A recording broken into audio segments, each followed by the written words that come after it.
Welcome to the Propreneur Podcast, where we help practice owners become better entrepreneurs. I'm your host, Dino Watt. And welcome once again, everybody, to the Propreneur Podcast. Excited to have you listening in again, and always grateful for your shares with your friends and your colleagues and subscribing to this podcast. Every month we keep growing, and it's because of you being here and listening to these amazing guests that we're able to have on, sharing just profound wisdom and helping you get the best practices you possibly can in your business. And today is no exception. Today we have our special guest being Dr. Chris. I was going to say Christopher, and then you just told me to say Chris. And then it became Chris. Cetta. So Chris Cetta. I don't want to sound like your mom. Christopher. You did that surprisingly well. Mom, if you're listening to this, wow, you must have spoken to my mother before. I've had 3 kids, so that's why. Well, we're excited to have you, not only because you have your podcast, which is one of the top 10 orthodontic podcasts in the country, the Illuminate Orthodontic Podcast, right? That's a great name, too. I just love the idea of illuminating orthodontists, right? Yeah, thank you. So grateful to have you on the show. Thanks for being here. Thank you so much for having me. And I believe what that one blog said is that we were listed as top 10 orthodontic podcasts on the planet. On the planet. Right. So, you know, I thought that was pretty cool. That is pretty cool. I don't know if people are listening to us in Mars or, you know, the other parts of the Milky Way, but some aliens are like, let's listen to this podcast. Real quick, it's hiding. So for those of you watching on YouTube, I had to rock a floral shirt here for Dino because I'm always impressed with his shirts. It's so amazing. I love it. Yeah. that and the red jacket. Like I like my red jacket that I wear on stage too. So yeah. Listen, all of my clothing is totally brought to you by my wife. Like I would be in a hoodie and a t-shirt right now. And on stage too. As a matter of fact, I know I'm going to do this, even though I'm going to spoiler alert, everybody, I'm going to do this. But when we get back to being able to be on stages and stuff like that, I'm probably the first time I get up on a stage, I will be wearing my normal nice shirt, my jacket, and most likely shorts, right? Because that's what we're all used to now for being on webinars and stuff. Party on the, was it business on the top, party on the bottom, right? Where you're wearing shorts or sweats underneath. Some people not anything at all. So I'm going to be walking up on that stage with just shorts on. I think that's a great idea. In fact, if anyone is watching on YouTube, I got the shorts on here. Oh, you do have the shorts on. I don't know if you saw that clip of Cole Johnson. I think it was at I think that was Kyle's TDO conference. And he gave this great speech, and then he got up at the end and he had biker shorts on. So it was hilarious. Totally. It's a way to do it. I love it. And that's what we're all used to. So why not play with it when we get back? Well, excited to have you on. Excited to talk about a few things. Before we get started on anything, I always love to hear people's stories, their journey, because I think stories are what connect us all. So tell us a little bit about your background. Why did you decide orthodontics? Why did you get into this space? We'd love to hear it. Yeah, absolutely. So, I think my story in terms of how I got into dentistry isn't that unique, but it does get a little more interesting afterwards. So I came from a family of a long line of doctors. My grandfather was a first-generation Italian-American. He came from a large family, and the family all worked very hard to put my grandfather through medical school here in the States. He went on to practice sort of family medicine, but he also participated in World War II, where he was an anesthesiologist. Wow. And then my father actually was an ophthalmologist. And, so I guess it was sort of in my blood, if you will, to become a healthcare provider. But I remember as a child, my dad would have these ophthalmology journals laying around, and they'd literally be like, enucleating an eyeball or something. And I was very squeamish growing up. So I could sort of handle blood in the mouth, but anything else was way too much for me. So I sort of just had an inkling, I guess, for dentistry. I always had great experiences there. I didn't necessarily have a pivotal or defining moment in terms of going into the field, but I had a great experience, and I loved my outcome and the confidence I got from my smile. So I think where my story gets a little more interesting is after I got into dental school, just because my journey became a little more circuitous. Right after graduating, I did a general practice residency. I actually practiced as a general dentist for 3 years. Wow. Then right around when there was that big downturn of the economy, 2007, 2009, Sure. that's when I decided to go back for my orthodontic training at Jacksonville. Were you just inspired because of what it's in? Like, did you just want to specialize in something? What was the reason for that?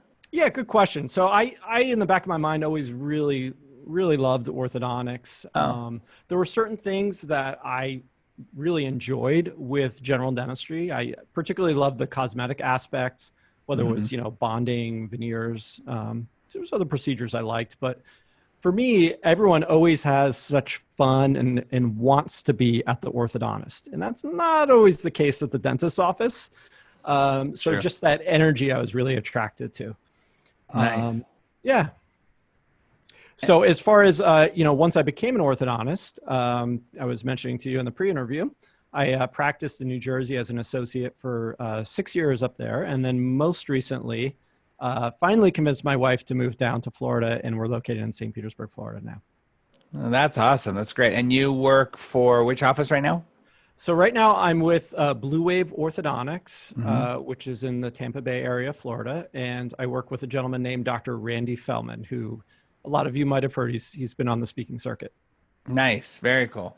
Well, that's great. I always find that there's typically about 3 reasons why people get into the career that they do. And one of them is it was just kind of in my blood. It was not a big decision that was made. Sometimes it's like, oh, I had a big accident and something traumatic happened and this person helped me. And so I got inspired by that. Or the other one, I kind of fell into it when I was in school. I wasn't really thinking about it. And then I went, okay, sure. Why not try it out? But yours is one that I actually find very interesting because I come from a family where there is no, big, line of anything, there's no, but when you have that and you grow up around it and you see it, like you said, even growing up around the healthcare world, I feel like a lot of times you kind of get that empathy for people. You understand the power of healing people. It's very, very cool that you do that. So great. Love to hear that journey. What has been the most surprising thing about this journey or taking on this career so far for you? Ooh, good question. Most surprising thing. I would say, I would think just getting out of school, you think you can sort of just join a practice and everything's going to run perfectly smoothly. But there's sort of a big learning curve and transition into getting out into practice. And nothing is 100% perfect. No practice that you join is going to have their systems down 100%. And sometimes we think that coming out of school that, you can just sort of walk into a situation and step in and everything's going to be running completely efficiently. Sure. But I just haven't found that to be the case, and that's okay. Yeah, that's totally fine. And that's where you do the most learning, I think. Speaking of that, I want to kind of dive into, I think you're the first guest that we've had on who's been an associate for such a long period of time. And I want to talk a little bit about that because I feel like there's a need for the docs that are listening to this, and doesn't matter what industry they're in, whether they're dentists, orthodontists, chiropractors, that finding someone who is a passionate associate, not that they're passionate about being an associate, but they're passionate about what they do, and they bring that to their associate situation. So tell me about the good, the bad, and the ugly. And for yourself, what makes you a really good associate? What do you think is that special sauce for you? Of course. So I'll say right off the bat that, it's been a learning curve. I probably was not the best associate coming right out of either dental school or out of orthodontic residency, for that matter. In what way? Do you mean like you thought more highly of yourself than maybe you should have, or you thought it was gonna be easier than it was? Like, what way do you feel like you weren't the best? I would say that I think a lot of associates might have the mentality that, hey, I'm just here and to show up and the patients are going to be there and, I'll do the work and, I'll sort of do the 9 to 5. And I'm just a workhorse. Yeah, yeah, and certainly as an associate, right out of orthodontic training, I did work 6 days a week, and that's a whole different kind of grind. Sure. But I just think early on, I sort of had that mentality that I could just show up and things were going to, again, sort of be running smoothly, see patients, and go home. And what I've learned throughout this journey, especially the past 8 years as an associate orthodontist, is that the patients aren't guaranteed to be there. So part of being a good associate is getting out there, promoting yourself. You can't expect the owner doctor to be promoting you. If they do, that's great, but it's not necessarily their job either. So promoting yourself, attracting new patients, and leading the team as well. So I was always very reticent to want to do anything on the leadership management front. If there was sort of an issue I had with a team member, I would just, I thought my duty was just to pass that along to the owner. Very different in the past couple of years. I just take that onus on myself, and I want to lead the team. I'm driving what's getting done in the office. And Chris, again, it's been a transformation for me because I probably did a lot of things wrong right off the bat. Well, I got to tell you, I think that is probably it's definitely the first huge nugget that I hope people who are listening to this, especially if you're in an associate situation or you're a doc looking for an associate, when you're doing your interviews like that, I can't tell you how valuable that is to have that lesson and learn that. That's probably one of the first or the main things that I have docs ask me about when it comes to hiring an associate. How do I find somebody who will help me, who will be a leader, who will, be a part of the culture and not just coming in, for their days or their hours and then leaving. That's fine and good. And that's part of it, right? We need that extra body there to help out. But what helps the business grow is when you have that mindset. I wrote both of those down as you were talking, because the self-promotion, in the attorney world, it's called being that rainmaker, right? Going out and actually cultivating that business, being able to know that your job isn't just to sit there and hope that stuff comes to you and you're not, being paid by the hour type situation. That's such an important mindset. And then to top on top of that, leading the team and taking ownership. As soon as you said that, actually, when you're like, yeah, when I thought that I had a problem with the employee, I just passed it along. The mental picture I had was the doc just kind of slumping and being like, oh, one more thing I got to deal with. Like, it's like you being able to take that off of their plate is huge. Right. And I never saw that as my responsibility, I guess. I just thought like I was doing the right thing by passing this information off. Yeah, sure. But now sort of being able to see it from their side, like you said, you're just sort of, it's one more thing for them to have to deal with. And if you can take care of that for them, it's huge. But just to tie back in with what you were saying as far as self-promotion, it's not self-promotion to promote yourself as the best or anything like that. But one of the challenges I really dealt with in the beginning was that nobody wanted to see Dr. Cetta. Everyone wanted to see the practice owner. And, that's really testament that I've worked with some great doctors. I'll just name drop here. Dr. Harry Long is a general dentist, Jason Rothenberg, Mike DeLuca. So, the issue is that those patients already have a relationship with that doctor and they just don't know you. So if you put yourself out there a little bit more, share your personal interests. I see that something being more common now than with my father's generation is that you would never talk about your personal life. But the reason you do that on social media is so people can find a connection with you. That's right. It's so important for them to have that. People are now in this phase of where we're buying the personality, we're buying the connection, that relationship that we have with someone else. And the more they can know about you on a practical level, right? They don't need to know all the good, bad, and ugly, right? But they want to know that you're a human being, that you can connect with them on some way. I absolutely agree. Like you said, it's not about promoting yourself. It's about promoting you as another extension to the office you're in, right? It makes them better. It makes them feel more exciting. It's interesting. We do this in the corporate world, right? When Disney hires a new CEO from another company, they promote it. They talk about it. Hey, look at this new person, right? When Bob Iger left, everybody's talking, oh, Bob Iger's gone. Who's going to take over? Bob Iger was not the product, but he was supporting the product. And that's what you as an associate do, is you support the product and make those doctors look better. So I love that you're doing that and that you see that. Where was the realization moment for you? Actually, I want to ask another question too when we go back. I want to ask, where was that realization of like, oh, I can be a little more self-promoting. Oh, I can be a little bit more of a leader. But also, I know the answer is no. I just like to ask questions that I already know the answer to. Go for it. It's all right. I do that too. Zero conversation about this in school, I'm assuming. Oh, I certainly can't remember that coming up. Ever. Right?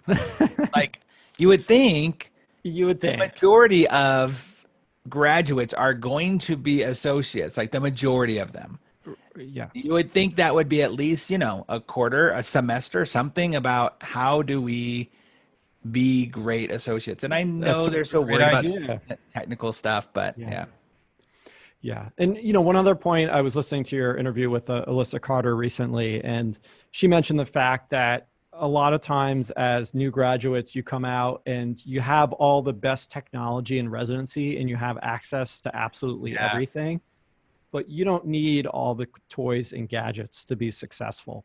And I think, coming out of school, I thought, I need X, Y, and Z to really do great orthodontics. And, it's great to have the toys and tools, but that's not the be all end all. So just, work with what you have as an associate. Don't come in with a list of all these things that you need, either or toys and gadgets, or even in terms of maybe team members and personnel. Just blend in the beginning and absorb things. And then after you're there for a year or so and you gain trust, at that point, maybe share some feedback with the practice owner. Love it. Love it. So when was that aha moment for you? When was that pivot for you? When you were like, oh, you know what? I don't think there was necessarily a pivotal moment, but because I did move most recently to Florida, I certainly, with the current practice, I'm a little bit more on my own. Whereas in the other situations, I was working side by side with the doctor. So I think for me, it just took me sort of being separate and being thrown into my own situation to figure all that out. Nice. Okay, so one of the things that I hope that we get across here for, if you're an associate listening to this, if you're a doc looking for an associate, like I mentioned a moment ago, during the hiring process, I think it's really important to have this open conversation about that, promoting the practice idea, promoting yourself idea, and then also leading the team. Are there any other like nuggets you think that the doctors should be talking to the potential associate about before they hire them? So that the owner should be talking to the associates about? Yep. I would say one of the biggest things is probably, and I've heard this mentioned multiple times in terms of like a group interview setting, is sometimes the owner doctor will just interview the associate and not really get the team involved too. But if you want to have a really good culture fit, you have to make sure that the associate is going to get along with the team members. And not saying that the team is going to have the final say in which associate, but a lot of times it's just sort of like a wave during the interview. I think it makes sense to have your team members sit down with the associate and sort of feel them out. And that's also another set of eyes and ears on that person to determine, are they a good culture fit? That's brilliant. That is really, really smart because, we often think about that. I definitely promote that when it comes to hiring a new team member, but the associate is going to be a new team member, right? Mm-hmm. And they have a different role to play, but they definitely are a new team member. And to have the team get to know them and have some sort of buy-in. And like you said, they might not have the final say, but maybe they'll pick up on something you are not picking up on. Maybe they're going to see something that's not quite a fit and a concern that maybe you're not seeing. It's a really, really smart way to do it. Thank you. There are 3 areas that I would really recommend for doctors to think about, owners to think about, is that conversation around self-promotion, leading, being willing to lead and be a participant in the business side of things. By the way, well, I'll get to that. And then the third is that team involvement. Let me ask you this then. I'm going to ask this question based upon the thought I just had. You're on your own now. You said a lot more. You're in an office where you're kind of on your own.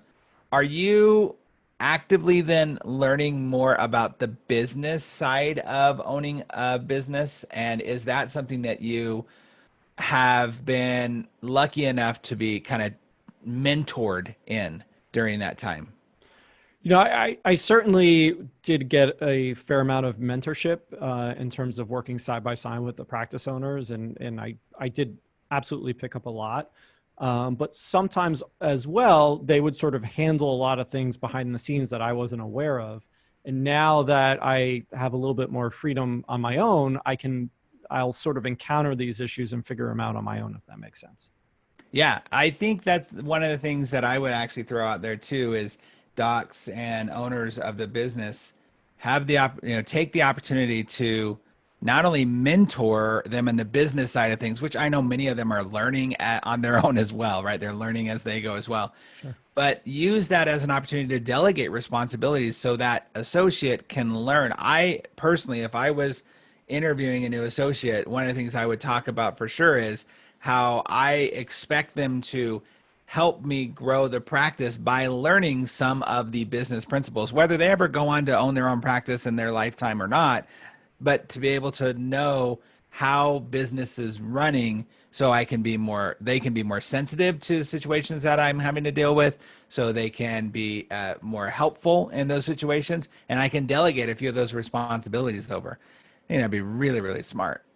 Yeah. Great. Well, let's talk a little bit about, let's shift gears a little bit. I want to talk a little bit about your podcast and how that came to be, why you decided to get into this crazy world of podcasting. And, I feel like anybody's in podcasting feels like they have a voice that they want to share, some ideas they want to share. So let's talk about that. Yeah, absolutely. So I guess the genesis of the podcast coming about was I was just an avid podcast listener myself. And, one of my favorite orthodontic podcasts, which I'm sure everyone's familiar with, is the Illuminate Orthodontics podcast. Mm-hmm. And Lance decided to take a break from the podcast for a while. And I remember the day that he announced that, I think it was on Kyle Fagula's show, there was just this like little voice in my head, like, oh my God, you got to start a podcast. And, I do have a lot going on, both professionally and personally. And I knew my wife would probably kill me if I just said, honey, I'm just going to start a podcast on top of, everything else that I do. And so I spent about 6 months trying to talk myself mentally out of not doing the podcast. And it was just this weird sort of calling that I just felt like, I really have to do this. And what I didn't want to do is I didn't want to come out and replicate the shows that I was a big fan of and just try to sort of copy them. So one of my biggest mantras, and I'm sure if you've listened to any of my interviews or heard it before, but I'm a big Steve Jobs fan. So I love that Think Different campaign. Mm-hmm. So I thought, okay, well, if I'm going to do a podcast, how is my podcast going to be different than what's already been done? So I happen to be a musician. I know a lot about like microphones and the technical recording thing. Nice. So I knew that I wanted to have really awesome sound quality. I knew that I wanted to do in-person interviews. And I think this is amazing what you do sort of through Zoom. But for me, like I mentioned in the pre-interview, I'm not the best live. So I love the idea of editing it. I also, I do think there's some kind of like weird sort of kinetic energy that happens when people connect in person. And I don't know how to explain it, but my goal with the podcast is to capture it. So in music, when two musicians get together for like a jam session and it gets really frenetic, we use that term mojo. So I'm just trying to capture the mojo of when two people get together and just start riffing off each other in that conversation. And I want my podcast listener to feel like they're right there in the room with us. I love it. I think it's a great idea, and I love that too. Like I don't know if you're a fan of like a Joe Rogan or something like that podcast, but that in-person thing, 100%. I love that. How are you dealing with that with COVID and not being able to get together with people right now? Oh, that's been the interesting part. So yeah, I've had quite a few suggestions of going to the remote format.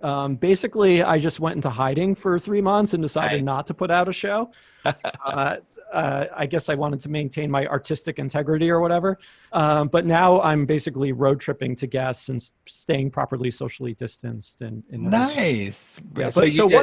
I'm sorry, just one other thing with the podcast is my focus is specifically, you might have heard on some of the other interviews, I invented an orthodontic product. Mm-hmm. And I never really knew how the steps to take as an inventor, how to bring a product to market. And I think there's a lot of people that have done it out there, both modern times people and people maybe who've done this over the past 10, 20 years. And no one's really come out with the story. Like how do you bring a product, if you're an inventor, how do you get it into the right hands? Right. So I'm really trying to shine a spotlight on different innovators and inventors. And it's not just people that have products, it's creative people that are doing some new, cool and exciting stuff. So that's sort of the goal of the podcast. And so far it's gotten some pretty nice feedback. I love that. Yeah, it has. That's great. So I was going to ask, then you take all your equipment and everything and go to them on a road trip and then have that interview. Yep. Nice. It's sort of crazy. It makes no sense. So my last interview, I interviewed Dr. Dave Paquette in Charlotte, and that was a 10-hour round trip drive. And Nicole and my puppy Jagger came along, and I was going to say, hey, honey, we'll see you in 10 hours. I'm going to go do a podcast. She came, and I haven't revealed this before, but Jagger got car sick on the ride and was vomiting overnight, and I was up half the night, and somehow I pulled it together for an interview. So, wow, that's amazing. Well, you know why it makes sense though, because you're a musician. And musicians will do, like, as a musician, you've got to do the gig, right? You got to drive. I guess that's what it is. Yeah, that's totally in your blood. I totally see that. That's great. Yeah. So, what has been your favorite thing or response from the podcast at this point? So podcasting is very interesting, and you probably feel this way too, Dino. Is that when you spend all this time putting together a podcast, you sort of throw it out into the ether there. And you sort of don't know, hey, was this really good or like a terrible flop?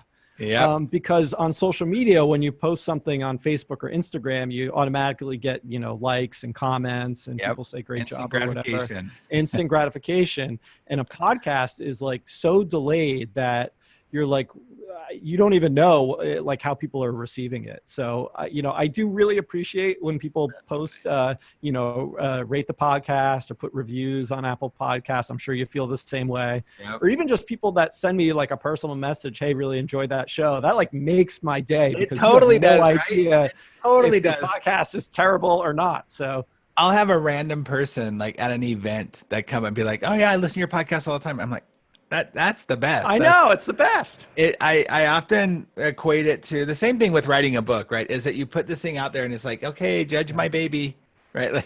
Right. But that's like I don't know if you want to call it the energy or the currency to keep creating like we do, right? Do you know? Is like, because without that, it's sort of like crickets at times. Oh, I'm telling you. I mean, I started my podcast. I've done 3 now, but this podcast was started because I was doing some pre-interviews for an MKS form, and I wanted to help them get some more publicity for it. And I said, I'll do a podcast with all the speakers or whatever. And then I went, I really enjoyed that. So I keep going. I think we're up to 83 episodes now. And there are definitely times where I'm going, do I need to keep going with this? But it's that feedback, right? It's that feeling of, I love that creation process. That conversation for me is the biggest thing. I could talk to people all day long. I love having that conversation piece. And as you can, and many people have heard this podcast and as you see now, I don't necessarily have a specific format other than let's have a cool conversation and let people listen in on it. Like you were saying earlier, make people kind of feel like they're if I'm in the car with them, am I asking the question that they would ask to the guest? Exactly. Right. Are we having that conversation that would be an actual normal? It's one of the reasons why I like the Joe Rogan podcast, because it's so natural. It's just like, okay, let's talk. Mm-hmm. So yeah, I love it. And So, Dean, I have to say, you're doing a wonderful job, and the amount of content you're able to put out, and quality content, it's just amazing to me. So, thank keep you, it up, my friend. Thank you. I will. I have no choice to keep it up. I got a mortgage to pay, so actually, I don't have a mortgage anymore. We sold our house, but still. No, I love it. I really do. I enjoy it. I've always said if I could, be Oprah Winfrey, I would. I love interviewing people. I love having those conversations, just diving into. I think people are so interesting. I probably would be a really bad owner of a practice because I would spend way too much time just diving in and talking to everybody, right? I wouldn't get anything. I'd have like, oh, we saw 20 patients today, or everybody else is seeing 100, right? So it would just be bad. But believe it or not, I actually like being host more because I like to be able to ask the questions and not have to talk as much. Whereas I still get nervous coming on these podcasts. I don't know why. Totally. Yep. No, I agree. It's normal to get a little butterflies, right? I'm actually a guest later on a podcast today of somebody that I had on as a guest, probably 6 months ago. And I woke up this morning and I was like, oh man, like, have I prepared for that? Like, am I ready? Right. I know, I totally get it. That's why I try to make it hopefully I make it as easy. Oh, you do. Yes. For everybody. Well, let me, I want to make sure everybody understands that is, it's on Apple, iTunes. It's also on Stitcher, Spotify, SoundCloud, Google Podcasts, and Stitcher. And it's the Illuminate Orthodontic Podcast, right? That's got it. Yep. And website is illuminateorthopodcast.com. Well, you know what? Let's do this too. That's my radio voice. What type of guest? That was really good. Let's do this. What type of guests are you looking for? So again, what people I'm looking for, and if there's anyone listening who would like to be a guest on the show, please reach out to me. But I'm specifically looking for people that are creatives, people that are innovators in the field of orthodontics, or people who maybe have brought an orthodontic product to market and want to share that experience. I think I would be remiss not to ask too, like, let's dive in just for a few minutes. What is the product that you invented? Sure. So I invented a product with a gentleman named Richard K. So I co-invented the product, but it's called Precision Aligner Buttons. And the company that sells that is DynaFlex. And Precision Aligner Buttons are basically the first bondable orthodontic button designed specifically for clear aligners. So previously we had these little metal, we call them buttons, or they're mushroom shaped, almost like projections that go on the teeth to wear rubber bands. And the ones that were being used with Invisalign were really sort of designed and intended for braces. And when doctors adapted them to wear with Invisalign or different clear aligner systems, a lot of times they were detaching or debonding from the teeth. So I sort of adapted or rethought how that button could look for clear aligners. We were able to patent the product, and then we licensed it to DynaFlex to manufacture. And so we get a royalty on the products. Yeah, I'm probably more impressed about that than anything else. That is, thank you. I'm blushing here. I love inventors. I have so many sneaking ideas in my head. That's probably why I create so much content, but I have so many ideas. And the fact that you went through the process and you got it patented and now you're licensing it out there. I mean, it's like a Shark Tank story to me. I love it. This is so cool. Thank you. And so my advice for inventors out there, just to get sort of a more inventive mind, is always ask yourself, what if, right? A lot of times we just accept things in maybe our business situations, products, systems, and we just sort of, we accept the status quo. But always be in your mind saying, well, what if this was different? And that's just sort of how my mind works, I guess. I love it. I think it's so smart. I love it. That's so cool. Well, go check that out too for those of you doctors that are looking for a better way to use those attachments. That's awesome. Yep. And buttons on your teeth. Well, we've got to a part in our show where we go through our 6 questions that we ask everybody to find out a little bit more about them. Are you ready to play? It's kind of rapid fire. You ready to play? Ready to play. Let's do it. So what do you think is the most expensive thing that private practice owners are missing in their practice? So I was listening to your Dan Bills interview before, so I'm sort of copying him here, but I do think office culture is priceless. I agree. I would agree with that. You know what? I'm going to actually give you a bonus question too, because you have a different perspective. What's the one thing you wish they would have taught you in school? I would say how to be a leader and not a manager of people. I think they sort of teach you to Ooh. manage people in school and not necessarily how to inspire and lead them. And I believe you're talking not just about your employees, the team members, but also your patients. Oh yeah. Yeah, like that's such a really smart, like how to manage people through treatment, but how to inspire them and get them on board and enrolled in that. That's really, really smart. What's a Thank you. book that you believe every private practice owner or associate should be reading? Can I give you two? Huh? All right. So I love Delivering Happiness, which is by Tony Hsieh. So good. Read that one? Oh Yeah, yeah. fantastic. So Tony Hsieh, for those of you who don't know, was the original founder of Zappos before they sold to Amazon. Is he still with the company? He's still with him. Yep. Yeah, Still he's with them. still with Okay. him. One of my favorite things about that book is the very beginning. I don't know if you remember when he's like, "Hey, look, there's going to be misspellings and grammar is going to be wrong." And I do that Yeah. on purpose just to tick off my old teachers. I And do I remember that. love that because I'm deficient in the spelling gene. My wife won't let me send an email out without her looking at it. So when I read that, I went, "Yes." Yeah. And then my second book I'd recommend is Pour Your Heart Into It by Howard Schultz from Starbucks. Onward, which was his other book, was great too. Pour your heart into it. I'll make sure we put that in the show notes too, because pour your heart into it. That's Please do. great. Yeah. Okay, so in my book, The Practice RX, I focus a lot on team culture and team performance as the foundation for business growth. What do you see, especially, I think you have a different perspective, which is so awesome. What do you see as the biggest challenge that private practice owners are facing with their teams when it comes to office culture? I think just the ability to scale that culture. That's one of the things I'm just completely blown away by at Fishbein Orthodontics, and Right? how Ben and Amanda Floyd have been able to scale that culture, because it's easier to get done in a small vacuum, but then to open up and expand multiple offices fairly quickly and not have things get derailed is just mind-boggling to me. Yeah, what a great example you were able to have with that, with being able to watch that and see how that worked. So that's really cool. And I agree with you. I think it's a challenge, but we obviously know it can be done. Yep. So, how can listeners reach out to you? I know we talked about the podcast and the website for the podcast, but there's any other ways of the Oh, of podcast? course. Yeah. Easiest way to reach me is on social media. Chris Cetta, Cetta. A lot of my social media is also under Christopher, which again, that's what my mom calls me. So if you want to get me in trouble, or on email, Dr Cetta, DRCETTA @gmail.com. Awesome. That's great. What's the best advice that you've ever received in life or in business? Oh, good question.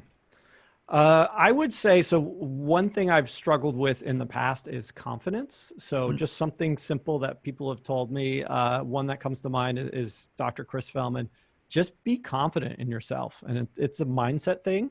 But once you're confident, the sky's the limit. 100% agree. I actually do a training around like how confidence is really the game changer in so many things in life. You have the, one team in the locker room that's like, "Hey guys, we can do a good job. Let's win this." And the other team that's like, "We are going to win this. We are going, blood on the field if we have to," type thing. And it's funny because I know myself, I struggle with that. I'll get on either an interview or I'll get ready to shoot a video and I struggle with that confidence factor. I had a mentor once years ago who taught me that to take a moment and look back at your own history of what you've already accomplished and let that be the foundation to your confidence. And that's really helped out a Oh, lot. I like that. So Yeah. love that. I love that you use that as the advice in your life. What's the best resource or tool that you believe every private practice owner should be using to grow their practice? So this is maybe so simple and obvious, but I think it's just your current patients. So everybody is so concerned with the latest digital technology or social media platform and trying to be the best. But if you can create raving fans in your office and develop a deep connection with your patients, they're going to go out and tell, another 10 people about you. And so, just don't overlook the people that are right in front of you. What a breath of fresh air that is right there, hearing that, because it's so true. People will always go to the new technology or the new software or the new way to market, and they're right in front of you. They're mining the diamonds in your own backyard. Like it's so powerful.